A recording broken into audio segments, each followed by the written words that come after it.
Sin avisar, nada más se me fue la red. Nada. Ya reinicié todo.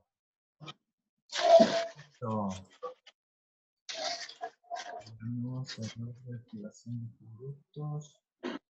Chat.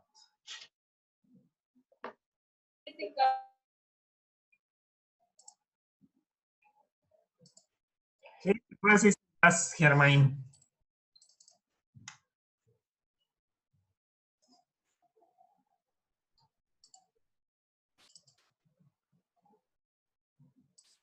Perfecto. ¿Pueden ver la pantalla?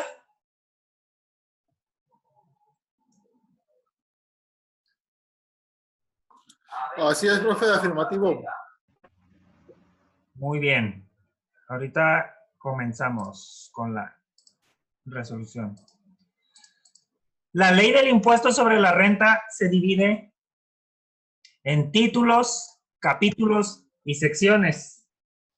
Pero regresamos un poco para atrás.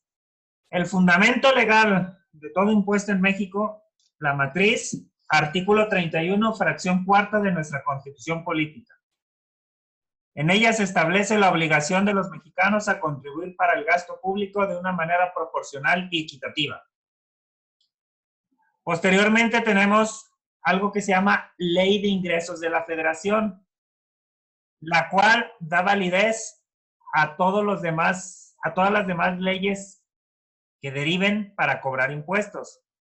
Es decir, si en la Ley de Ingresos de la Federación no se tiene contemplado un impuesto o no se tiene contemplada la recaudación del mismo, no tiene validez la ley y no estás obligado al pago del impuesto que tengas. Ejemplo, si en la ley del impuesto de ingresos de la Federación se aprobara y se publicara y de repente diga que la nación espera recaudar, el Estado mexicano espera recaudar millones de pesos por ese, perdón, 0 pesos por ese impuesto, así existe una ley del impuesto al valor agregado, no existe la obligación fiscal de realizar el pago del mismo, puesto que la ley de ingresos no contempla recaudar un ingreso por ese impuesto. De allí radica que conozcamos la Ley de Ingresos de la Federación, que ya está próxima a publicarse. Bueno, ya se envió el anteproyecto y está a punto de publicarse en el Diario Oficial de la Federación, el de Ley de Ingresos 2021. Allí revisan qué impuestos son aplicables. Posteriormente vienen las distintas leyes particulares. Caso específico de este ejercicio, la Ley del Impuesto sobre la Renta, la cual grava la utilidad. Estas son algunas de las legislaciones que se pueden apoyar o que necesitan consultar y conocer para coadyuvar en su cálculo o en las diferentes obligaciones que tengan de ley del impuesto sobre la renta. Es la ley, el reglamento de la ley, que es reglamento de la ley del impuesto sobre la renta, el Código Fiscal de la Federación, que te explica algunos procedimientos o plazos o cómo realizar las cosas que no te explica la misma ley, y la resolución miscelánea fiscal, que a lo largo del año, o sea, es una gran resolución y después vienen modificaciones a lo largo del año. Aquí también te dice informaciones, te proporciona los anexos a presentar, habla de ciertas exenciones que tengas como contribuyente, etc.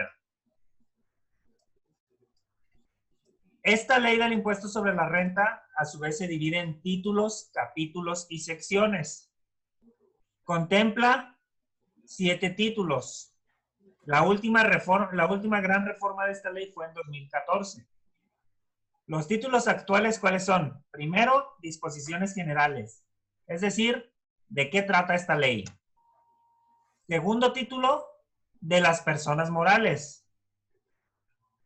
Significa que aquí en este apartado todas aquellas empresas que se constituyan como persona moral consultan este título. El tercer título, personas morales con fines no lucrativos. Es decir, todas aquellas que su finalidad no es el lucro, sino una labor social. Título cuarto, personas físicas. Es decir, los individuos, cada uno en su conjunto. Cada uno por separado, perdón. El título quinto habla de aquellas personas que son residentes en el extranjero y tengan ingresos en territorio nacional. Ejemplo, venga una persona de otro país, no sé, colombiano, chileno, etcétera, venga y labore en una empresa en México. Tiene ingresos en territorio nacional. ¿Cuál es el tratamiento? O los artistas que ofrecen sus conciertos, o los deportistas, etcétera. Todo aquel extranjero que tenga ingresos en territorio nacional. El título sexto habla de los regímenes fiscales preferentes y las multinacionales. Cómo estos grandes corporativos o holdings pueden consolidar su información y presentar sus pagos de impuestos o sus diferimientos. Y el título séptimo habla de los estímulos fiscales que tienen las empresas o personas sobre la renta. ¿A qué estímulos fiscales tienen?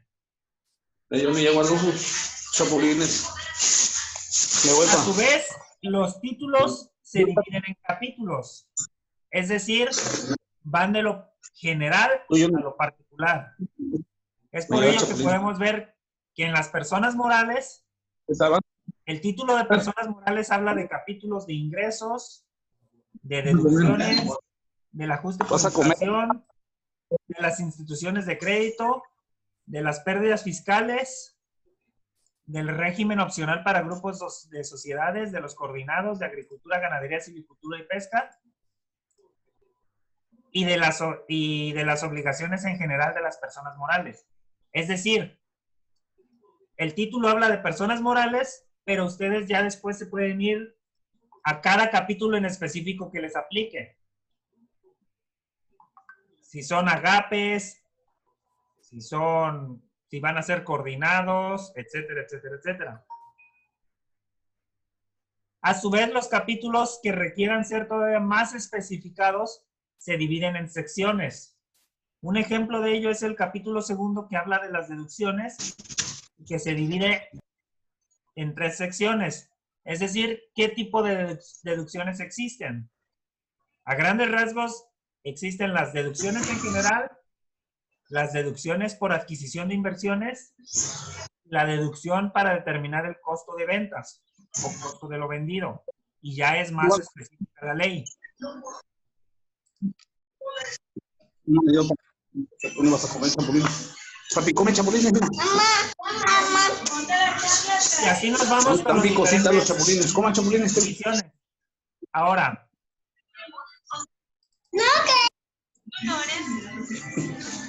Te trajo quesillo. Quesillo y pan de Oaxaca. Ahí estoy escuchando a alguien de Chapulín. Y te doy pan. Me van a poner con el micrófono. Te trajo pan de San Miguel.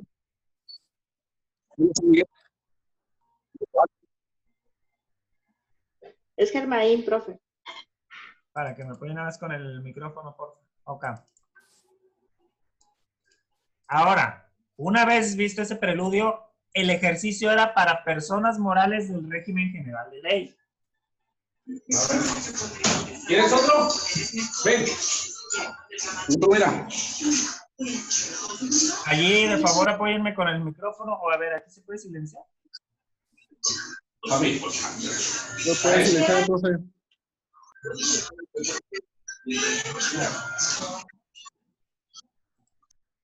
Listo. Ok. El ejercicio era realizar la determinación de los pagos provisionales del ejercicio y realizar el cálculo del impuesto en la declaración anual, determinando así la nueva PTU que se va a repartir en el siguiente año y el nuevo coeficiente de utilidad. Por principio de cuentas, aquí está ya el ejercicio resuelto. Para determinar el punto 1, ingresos nominales del periodo, hacíamos la suma de todos los ingresos básicos. Ingresos por la actividad, otros ingresos, ingresos facturados en un ejercicio, perdón, servicios prestados en un ejercicio para facturados en otro, etcétera. Porque recuerden que para persona moral de régimen general de ley, el ingreso se acumula desde que se pacta el bien, desde que existe un anticipo, o desde que se pacta el precio, perdón, desde que se ofrece el bien o el servicio, desde que se recibe un anticipo o cuando se emita la factura, lo que suceda primero. Es por ello que para personas morales de régimen general de ley, para impuestos sobre la renta, tengan bien identificado ese tema. El ingreso se acumula en cuanto suceda lo primero de los puntos que les comenté, independientemente de si se ha facturado o no se ha facturado. Hacemos la suma de los ingresos nominales de todos los meses. Aquí está, mes por mes.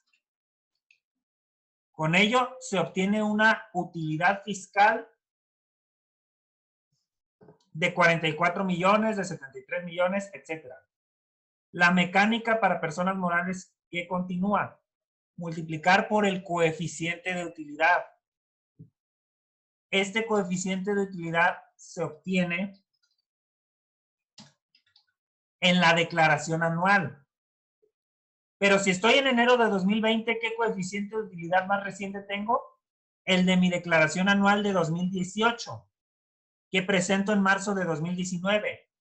Es decir, todavía no tengo mi coeficiente de utilidad de 2019 porque en enero de 2020 no he presentado mi declaración anual 2019. Es por ello que se utiliza coeficiente de utilidad 2018. A esa totalidad de ingresos multiplicados por el coeficiente de utilidad se obtiene una utilidad fiscal del periodo. Si hubiera pérdidas fiscales pendientes de amortizar, aquí se colocan, se restan. Y el resultado es una utilidad fiscal base de ISR. Es decir, a partir de estos 9,122,000 pesos, lo multiplicamos. Ahora sí vamos a comenzar a excepción del estímulo fiscal por PTU, a multiplicar por la tasa del impuesto. La tasa del impuesto es del 30%. Significa que se tiene en enero un pago provisional mensual determinado de 2,736,662 pesos. Se resta el ISR que a mí como persona moral me retuvieron por los intereses que yo gané. Ejemplo, las inversiones bancarias que tenga y que me hagan una retención. Y eso da el pago provisional del periodo, 2,719,027 pesos. La misma ley estipula que los impuestos se pagan en cifras cerradas. Ya internamente ustedes controlan sus diferencias por redondeo, pero los impuestos se enteran en cifras cerradas. Aunque los cálculos se hagan hasta el 10 milésimo, cuando llega la hora de pagar, es en números redondos. Y llevo mi tablita de pagos acumulados. ¿Qué sucede para el pago provisional de marzo 2020? ¿Hasta aquí me siguen?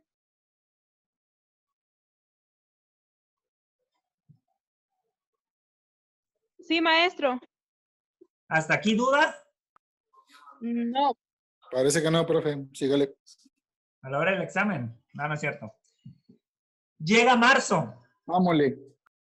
Llega marzo y ya presentamos la declaración anual del 2019. Estamos en marzo 2020. El pago del impuesto de marzo 2020 se paga a más tardar el día 17 de abril de 2020, con ciertas excepciones.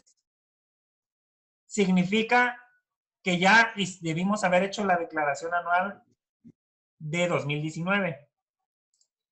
En esa declaración anual de 2019 obtenemos un nuevo coeficiente de utilidad que es de 0.2162. ¿Qué es lo que hacemos?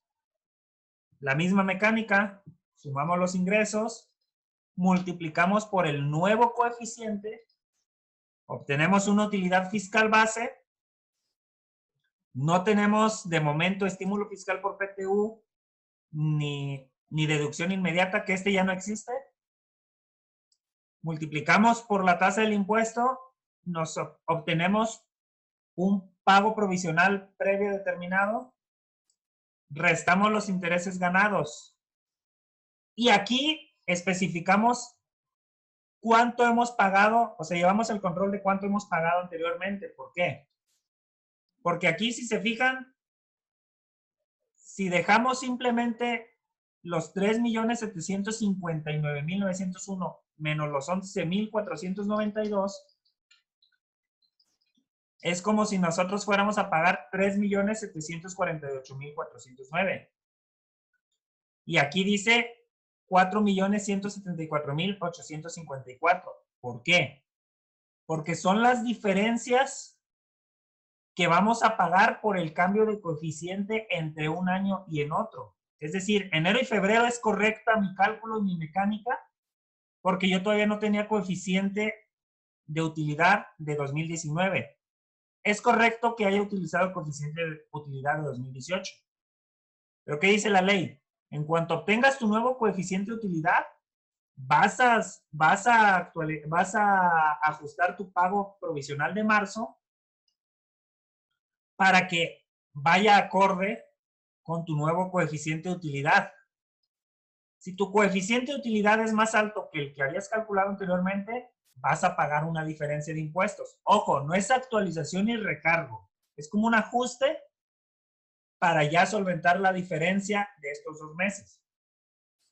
Y si el coeficiente de utilidad es menor, pues vas a pagar menos impuesto en marzo.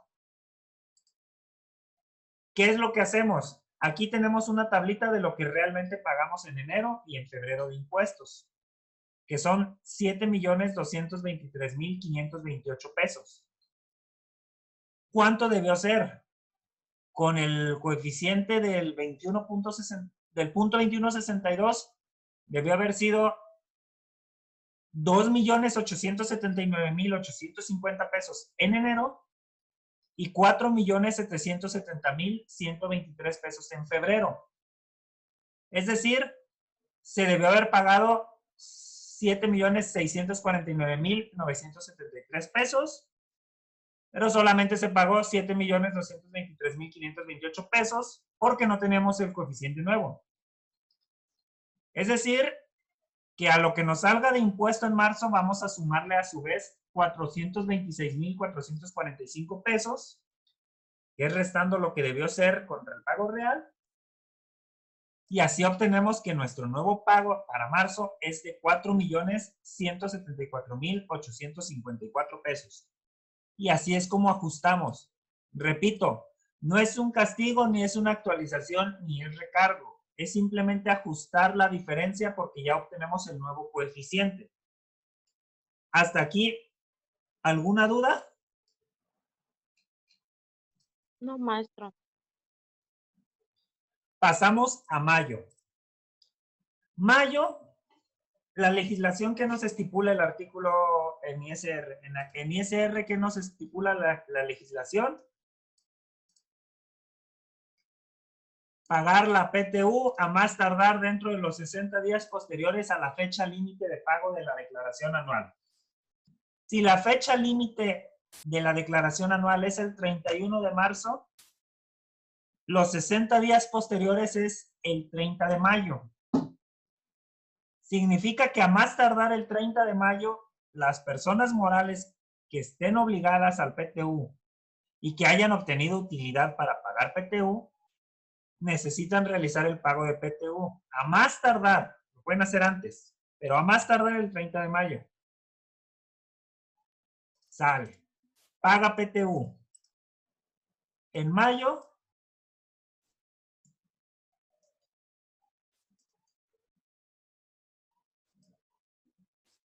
me hace falta el estímulo fiscal. Aquí está. En mayo, pagó 11.668.856 pesos con 53 centavos. que para efectos del impuesto se redondea a 857 pesos. Pero la ley dice, perfecto, tú en mayo pagaste esa cantidad. Vas a hacer lo siguiente. Lo puedes deducir de tu impuesto determinado, pero en una parte proporcional, considerando los meses que restan del ejercicio. Significa que si yo pagué 11,668,000 pesos en mayo, ¿cuántos meses quedan para que se acabe el ejercicio? Considerando el mes de pago. Mayo, junio, julio, agosto, septiembre, octubre, noviembre, diciembre. 8 meses. 8 meses. Esto quiere decir que el estímulo fiscal mensual de la PTU aquí es, en mayo solamente puedo considerar 1,458,607. Aquí está. Mayo. En junio pago 68,717 pesos de PTU. Ojo, no caigo en una infracción. ¿Por qué? Porque resulta que estos pagos de junio en adelante son de personal que el año anterior, en 2019, laboró en la empresa, pero que para 2020 ya no está. Es decir, son aquellas personas que tienen derecho a PTU, pero que cuando en el momento en que se reparte están inactivos. ¿Qué necesitan hacer? Primero, publicar en el periódico o lanzar un edicto en el cual se invita a los trabajadores de esa empresa a que vayan a programarse para su pago de PTU. Y tienen un año para ejercer ese derecho. Si no, se pierde la PTU y no es obligación de la empresa. O sea, la empresa no queda en infracción. Entonces, se programan personas y se pagan 68,717 pesos. De junio a diciembre son 7 meses. Junio, julio, agosto, septiembre, octubre, noviembre, diciembre. Si pagué 68,717 pesos y quedan 7 meses del ejercicio, significa que en junio solamente hay un estímulo mensual de 9,817. Que sumado al que ya tenía pagado en mayo, que va a ser siempre cada mes 1,458,000, obtengo que para junio agrego 1,468,000 de estímulo. Y así me la llevo con los demás meses. Y lo voy sumando aquí. ¿Hasta el momento alguna duda? No, maestro, hasta ahí no. Maestro, Ni había completado el ejercicio y me faltó esto. maestro, yo Mándame. ahí sí tuve así una confusión porque yo leí una ley y en el artículo 14 que decía sobre los pagos provisionales. Sí. Y sí decía que es en forma proporcional, pero Sí. y también decía que se tenía que hacer de forma acumulativa. ¿Sí? Es decir, Y mándeme. Sí, sí, perdón. entonces, yo ahí también, porque como vi también los videos que nos mandó, pues yo iba, por ejemplo, el primer pago lo divido entre 8 y ya en el mayo me corresponde esa cantidad que me sale. Correcto, En 1,458,000. Ajá, entonces ya en junio el 1,458,607 lo multiplico por 2 y ya en Sí, julio por 3 y así, por 4. es correcto. Sí y no. O sea, sí y no, porque es correcto lo que comenta, pero para eso necesita llevar un ejemplo de esta tablita. Aquí es el acumulado anualizado y aquí el acumulado mensual. O sea, procure que en junio, ejemplo, usted en junio no coloque 2,927,000, sino que coloque simplemente lo que corresponde a junio y a su vez lleve un control con su acumulado.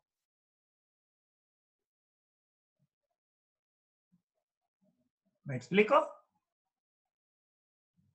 Ajá, entonces no O le sea, podía usted en hacer su declaración sí va a llenar 2 millones. Cuando usted haga la declaración o en el llenado de la declaración, la plataforma sí va a llenar la suma de mayo y junio. Eso sí es correcto. Pero ¿qué pasa si usted aquí en junio coloca la suma de mayo y junio? significa que colocaría 2.927.000 y ya está alterando su pago provisional mensual. ¿Por qué? Otra duda. Mándame. Otra duda fue por ejemplo, sobre los gastos nominales. También ahí en la ley decía que se tenía que pagar desde el primer día que inicia el ejercicio hasta el último día del mes de que se trate. Entonces, ¿Tenía que pagar qué? para los pagos provisionales. Pues se tenían que tomar los ingresos nominales desde el primer día que inicia el ejercicio hasta el último día del mes de que se trate. Sí. Igual así lo entendí, pues que era sumar los ingresos. Es correcto. Si es hasta el de febrero, se suman hasta el de febrero. El impuesto sobre la renta es un impuesto anual que mes a mes se hacen adelantos, pagos provisionales. Es importante tener un formato o una plataforma que nos permita tener la información mes a mes y que a su vez acumule. Me explico. Usted, supongamos que 47 millones de pesos en enero, ¿no? Obtuvo. Y si suma en su llenado de febrero, en su papel de trabajo de febrero, digamos que en febrero usted obtuvo 30 millones y usted en su papel de trabajo pone 77 millones porque son 47 millones de enero más 30 de febrero. Si se fija, la mecánica de su papel de trabajo va a ser como si en febrero usted hubiera tenido 77 millones. Y no es así. Usted en febrero tuvo 30 millones. Necesita adecuar su plataforma a su papel de trabajo para que llene los ingresos de cada mes solamente en el mes que correspondan, pero que lleve su control de su acumulado anual. Como decir, mira, este es mi ingreso por mes, pero este es mi ingreso que llevo hasta todo el año. ¿Por qué? Porque la plataforma de la declaración le dice suma de los ingresos de los meses anteriores y suma del periodo en el que declara. O sea, sí está segregada la plataforma en este momento. Mándeme. Yo, por ejemplo, mi papel de trabajo, si yo lo hago aquí es lo voy a hacer así acumulativo, o sea, pero tengo que ir haciendo, por ejemplo, abajo, poner otro igual y ponerle acumulativo y así, ir especificando de cada movimiento que hago. Correcto. Y así es como llegamos. Es decir, si se fijan, este estímulo fiscal por PTU está por mes y aquí llevo mi acumulado anual. El punto es que aquí obtengo ya la mecánica para el pago de impuestos y resulta que a final de año hubo una variación de $1, no importa. Pagué 42.399.920 pesos. ¿Hasta aquí vamos bien?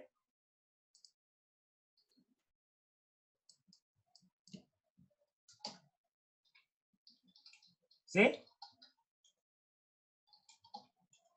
Sí, maestro. Y si lo hicimos de forma acumulativa, así como es. Por eso estoy dando la explicación. Como les comenté en un principio, yo no les voy a evaluar si se equivocaron o no se equivocaron. Yo lo que quiero es que vayan aprendiendo la técnica o la mecánica, que aprendan, que lo comprendan y que lo refuercen. Lo que yo quería es que llevaran a cabo la actividad. Aquí nomás lo que diferencia es el papel de trabajo, ¿verdad? Es correcto. Y ya aquí vamos a dar la explicación. Entonces, como cuando se les pide un proyecto en una materia, no les voy a evaluar si el proyecto tiene utilidad o no tiene utilidad. Les voy a evaluar si supieron cómo llevar a cabo el proyecto y su investigación. Maestro, es como, digamos, eso, un proyecto de investigación. Y ahorita estas son como nuestras conclusiones, digamos, sí. Sí. Ok. Ahora, ese era el primer punto. determinar los pagos provisionales. Y haciendo la suma de todos los pagos provisionales, resulta que pagamos 42.399.920 pesos. Aquí están. ¿Sí lo pueden verificar? ¿Ver, perdón? Sí, maestro. ¿Qué sucede ahora? El otro punto era la declaración anual. Y esto que ven aquí es los datos que yo les proporcioné. Bueno, que venían en el caso práctico. A partir de aquí abajo es la mecánica para el impuesto.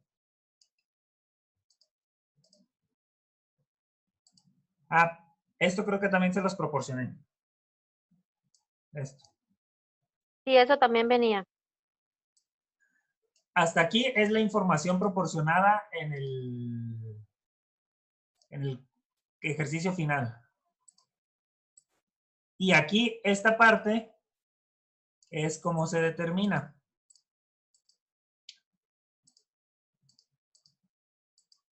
Primero, ¿qué hacemos?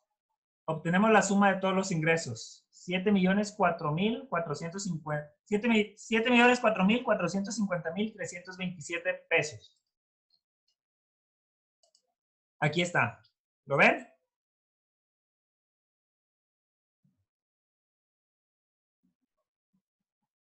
¿Sí lo ven? Sí, perfecto. Sí, maestro. Aquí yo me equivoqué porque son números cerrados. Y ahora nos vamos con las deducciones. Deducción de inversiones, ahí está, ¿ya lo vieron?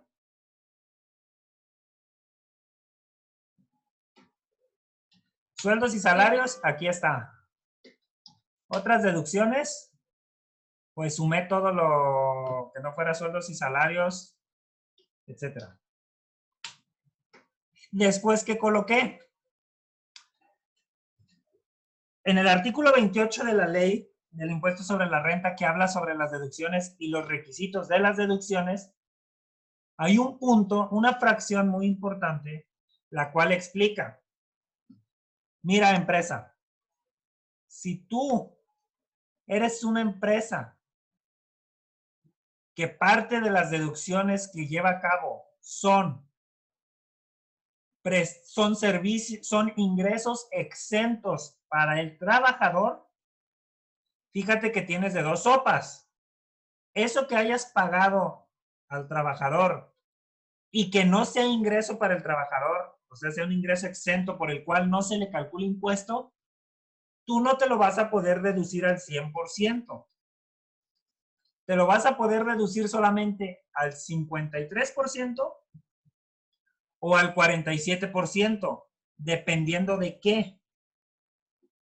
Vas a hacer un reporte acumulado del año actual que estás declarando y el año anterior que declaraste, en el cual vas a obtener las sumas que hiciste por esos de prestación de seguridad social que hiciste a esos trabajadores. Si las prestaciones que ofreces se mantienen o incrementaron, te vas a poder deducir un 53%. Pero si disminuyen, vas a solamente poder deducir un 47%.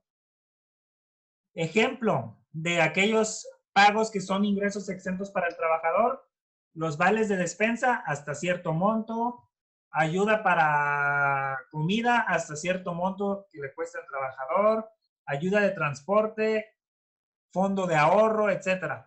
Es decir, todos aquellos pagos que la empresa realiza al trabajador y que la ley diga que son ingresos exentos para el trabajador, ya sea totalmente exentos o hasta cierto límite, van a jugar para esta mecánica. Es por ello que aquí dije, por ello aquí les separé y les coloqué pagos exentos al trabajador y solamente deducible el 53%. Si multiplico los 11 millones por el 53%, son los 6.011.165 que ven aquí. Por eso en suma de deducciones autorizadas, solamente considero el deducible al 53%. El otro no es deducible. Y es por esa razón que aquí solamente coloco los 6.011.000. Posteriormente, un dato que obtengo, ¿cuál es? El ajuste anual por inflación deducible. Este dato era el saldo anual de los créditos y este el saldo promedio anual de las deudas. ¿Y cómo determino este dato? Me voy aquí en la parte de abajo.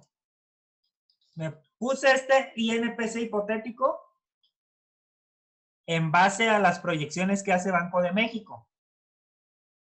Y puse el INPC real de diciembre de 2019. Hay un factor de ajuste anual del 3.22%. ¿Esto qué significa? Significa que multiplico estos 45 millones por el 3.22%. Y así es como obtengo el 1.460.312. ¿Por qué deducible? Porque resulta que estoy financiando más a las personas que me deben que lo que yo recibo de financiamiento de personas que les debo. ¿Hasta aquí todo bien?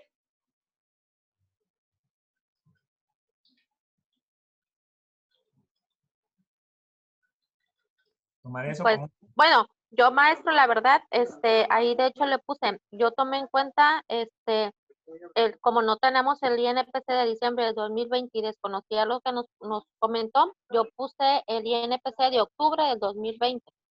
O sea, no se preocupe. Tuvo la iniciativa y se inventó un número, o bueno, no se inventó, colocó un dato. El punto es que conozcan la mecánica. Y que, o sea, está bien. No se preocupe. Y ahora sí, una vez obtenido ello, me voy con la mecánica del impuesto anual sobre la renta. Recuerden que son mecánicas diferentes. Para personas morales con fines lucrativos, también conocido como régimen general de ley, son diferentes las mecánicas del pago provisional y de la declaración anual. En base a la mecánica, tengo totalidad de ingresos, resto las deducciones autorizadas, resto la PTU pagada en el ejercicio,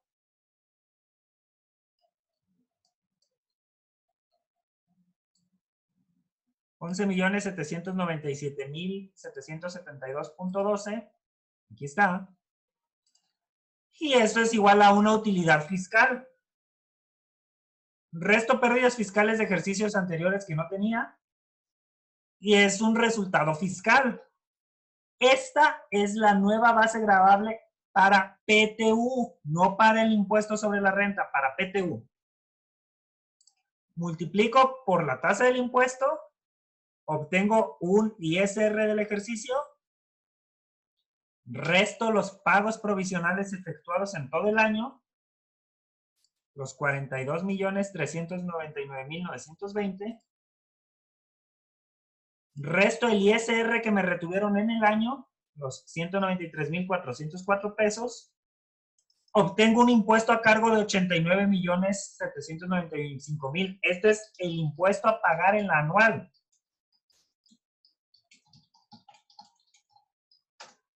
Para PTU es ingresos acumulables menos deducciones, menos no deducibles, igual a una tasa fiscal, resultado fiscal, perdón, y multiplicado por la tasa de PTU, obtengo una nueva PTU que voy a pagar en 2021.